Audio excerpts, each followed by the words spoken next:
There are people that'll look at this and say, Lewis, in our country, we believe in rehabilitating people. We don't want to just have punitive punishments that grind them down. We want people to come back to society as productive members and really show that they've changed. He goes to Thailand with a fucking burner cell phone and no credit card.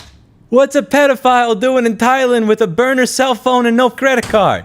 He's not changing. Hey everybody, how's it going? Hope you're having a lovely day. Welcome to today's episode of I Can't Believe I'm Still LARPing as Chris Hansen. I'm your host, Lewis Rossman. I made 3 asks. Unban the customers that you banned improperly, refund people that you screwed over, stop screwing with my YouTube channel. And as I hear from many people emailing me, some of my videos can't be viewed in the country of Australia. They've been banned on defamation claims. This is something that is getting very annoying at this point. Again, you're not sticking to the terms of the deal, Louis. And since he is not stopped, I've decided, well, we're going to keep digging. For those of you who want just the new news, I will include a timestamp down below. For those of you who have not watched any of my old videos and wonder who the hell is BWE, hi, I'm Lewis Rossman. Pleasure to meet you. I go over right to repair and right to own. Right to repair is the idea that you should be able to fix what you bought and paid for. Right to own is the idea that you should actually be able to say that you own what you bought and paid for. Nowadays, a lot of software and hardware requires that it connect to the internet in order to work. As long as it has to connect to the cloud server that's owned by the manufacturer in order to work, that means they can revoke your access and take it away from you, which is very problematic because sometimes the people who create this software that has to connect to the cloud in order to work are people like Luan Taharaj. There's 6 sociopathic, narcissistic, convicted pedophiles that get off on screwing with people. I've cherry-picked a lovely customer service interaction that this gentleman had with one of his paying customers to give you an idea of what a piece of crap he is. So he said, all the apps I paid for are not working. What happened? Any problem from my side? He says, not possible. Read terms and conditions. I helped you solve problem and now you block my access. What did I do to block access? BWE says, read the terms and conditions. Am I talking to myself? Hello? Can you see my words? Read the terms and conditions. Hello? Can you see? I'm here. Read. Hello? I need the apps to work, my friend. Let me know what type of deal you need. $5,000.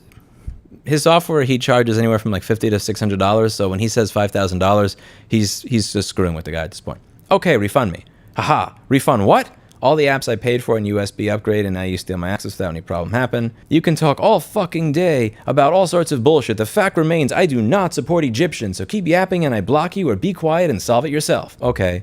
Wow, amazing. Amazing what, man? I ask for you to support your own applications. You refuse and tell me to solve it on your own. Oh my fucking God, you don't get it. I don't give a fuck what you've done or haven't done. I don't support Egyptian customers. Figure out the problem on your own like a big boy, okay? Okay, but you already sold it and no, I am from Egypt. Then go ask El Hout for support, fucking idiot. I generally do not sell to Egyptian customers. I am not supporting Egyptian customers. I do not have to do anything I do not want to do. I'm an adult and I own this entire business and suite of software. You're using it on a license. You don't own it. I can revoke it. I can do whatever I want with it. I can support it. I cannot support it. I can close it for the entire world if I want to. You are Egyptian. I do not support Egyptian customers. Is it that hard to understand? Or this is how he treated somebody that paid several $100s for his software. He revoked access to the software. He cursed him out and said, he's doing this because the guy's Egyptian. Anyway, he's a piece of shit. And in my last video, if you don't have the time to watch it, I went through the entire rabbit hole of how you can figure out that this gentleman is a convicted pedophile. When you go to his website, betterwayelectronics.com.au, in the Who is registry, it is registered to Julie Marie Miller Morrison. Julie Marie Miller Morrison is partner to Dunat Taharaj. Dunat Taharaj is the brother to Luan Taharaj and son to Ringo Taharaj over here. Their father died March 9th, 2009. And when you read the court case on Luan Taharaj, he is a hacker who went to the same college as the person who made this software, who also had a father that died in March of 2009. This guy was accused of some pretty messed up shit. He's blackmailed underage girls into performing sex acts on camera. I am Ruffles. I destroy lives. Who wants this video? I make a girl cry. I force her to strip and F herself. I force her to fuck you, you piece of shit. Anyway, when you take a look through this entire thing, you'll scree that he actually had a website a while back. For all you girls that got harassed by Ruffles, he lives in Brisbane, Australia. Anyway, Ruffles at scriptkitty.net. Here's scriptkitty.net. Scriptkitty.net.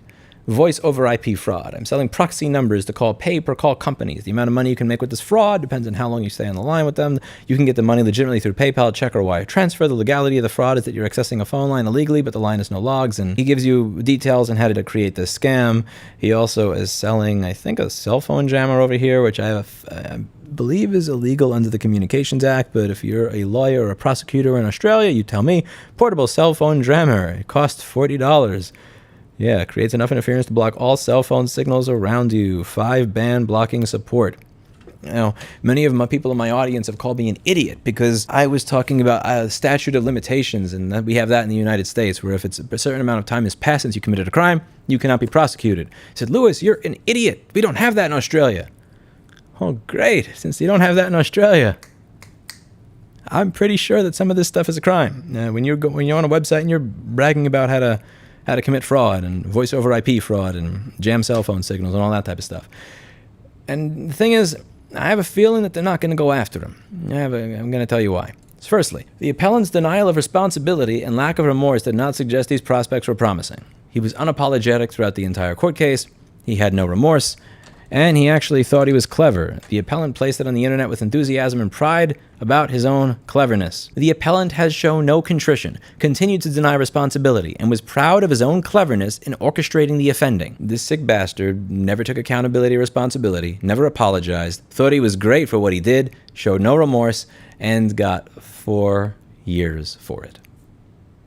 He laughed about making an underage girl finger her...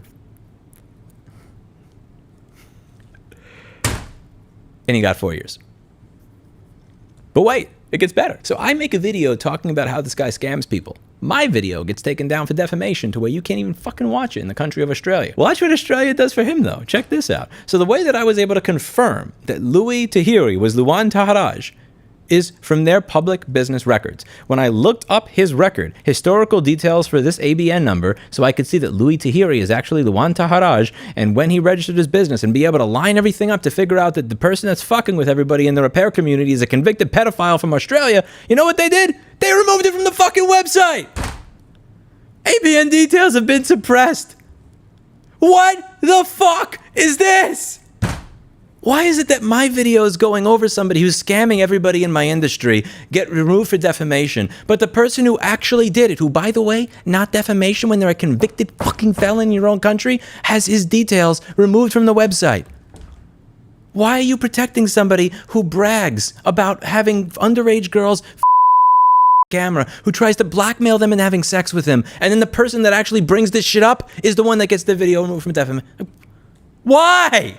Why do you constantly protect criminals? I don't understand this. When I talked about Deep Cycle Systems, a company that makes batteries, Stephen Fisher made review videos on these batteries and how they're poorly made. No cursing, no New York City attitude. And his videos, he got a lawsuit for defamation against him. He had to spend almost $100,000 fucking dollars defending himself over this bullshit, having his videos down in the process because somebody had their fifis heard about the fact that their batteries didn't test well when he measured them with an amp meter and a multimeter on his YouTube channel. Why are you protecting the criminal instead of the people that were hurt?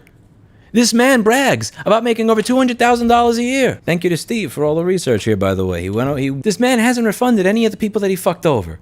On his Reddit alt account, he brags about making over $200,000 a year. There are people that'll look at this and say, Lewis, in our country, we believe in rehabilitating people. We don't want to just have punitive punishments that grind them down. We want people to come back to society as productive members and really show that they've changed. He goes to Thailand with a fucking burner cell phone and no credit card.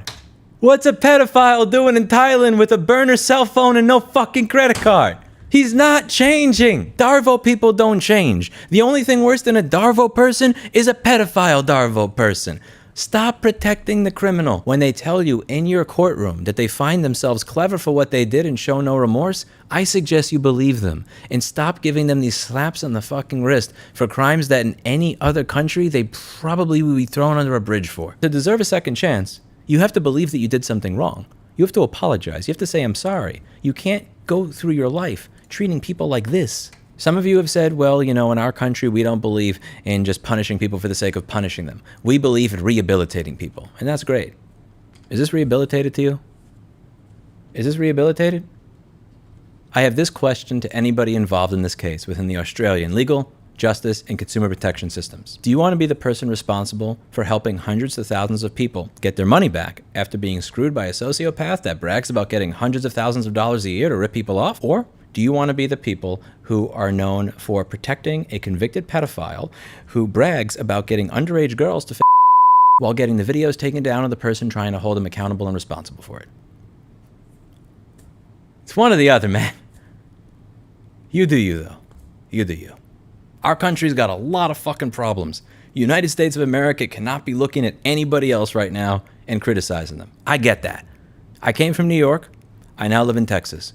These two places are polar opposites. But let me tell you something, in either New York or Texas, a man shows no accountability or responsibility, laughs over doing this type of sick, twisted shit to an underage girl, gets 4 years in prison, and instead of thanking his lucky stars that he somehow hit the lotto in that way, starts laughing and fucking with people and taking away their money because they bought his software in the wrong country?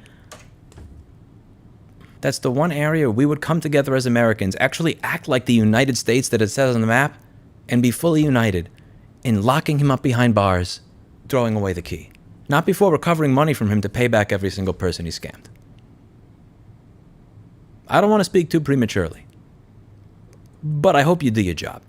Because a lot of the people that contacted me saying they got screwed over by this man, they have not gotten their money back yet. And if what you're doing right now is making it easier for him to be able to hide and continue doing this shit into the future, rather than actually build a case against him that would allow him to be held accountable and responsible for his actions, I'm fucking speechless at that point. Anyway. At least my video is not there to potentially defame him, though.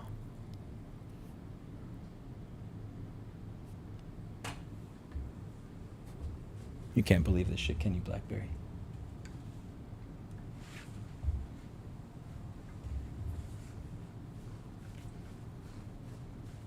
Who's my key?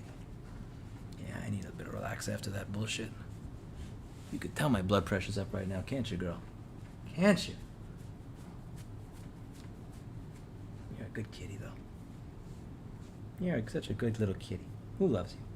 Who loves the little Blackberry? Who's my girl? Who's my kitty? That's my kitty. That's my kitty. Who's a good girl? Good girl. Good girl.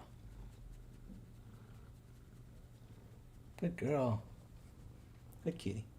All right. Let's see if I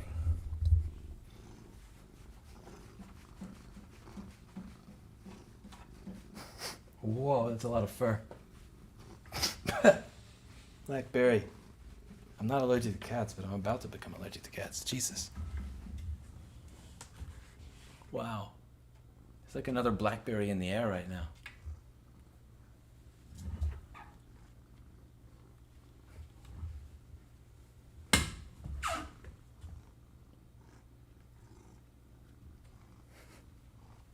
You're such a good cat. See you in the next one.